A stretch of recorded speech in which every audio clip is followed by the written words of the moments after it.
అయిపోయిన తరువాత ఏడ్చి ప్రయోజనం లేదు. జరగనున్న వాటిని ఆపటంలోనే విజ్ఞత ఉంది. జరగక మునుపే తెలుసుకోవటం వివేకవంతుడు చేసే పని. అసలు జరగకుండానే చూసే విధానం మహర్షుల విజ్ఞత విధానం. మనలో కొంతమందికి మనం చేసే పనుల పర్యవసానాలు చేసిన తరువాత కానీ తెలియవు.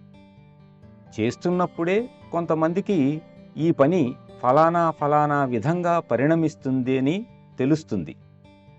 ముందరే తెలిసి ఉండటం వల్ల విజ్ఞుడు దాన్ని చెయ్యడమే మానేస్తాడు.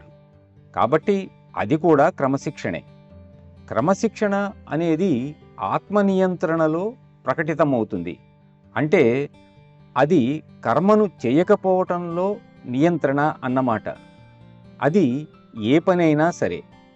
ఎందుకంటే ఏ కర్మకైనా ఫలితం ఉండి తీరవలసిందే.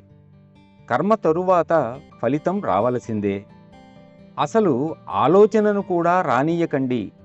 ఎందుకంటే ఆలోచనకు కూడా ఫలితం ఉంటుంది అని అన్నారు బాబూజీ. సలహాలు ఇవ్వద్దు. ఎందుకంటే నీవు సలహాలనిచ్చి వాళ్ళు అంగీకరించకపోతే గురువు పట్ల అవిధేయత అనే రెండవ పాపం కూడా వారి మీద మోపినట్లవుతుంది అని లాలాజీ అన్నారు. వారు ఇవన్నీ ఎందుకన్నారంటే వారు అందరినీ అన్నిటినీ ప్రేమిస్తున్నారు కనుక. వారు విశ్వప్రేమికులు కనుక.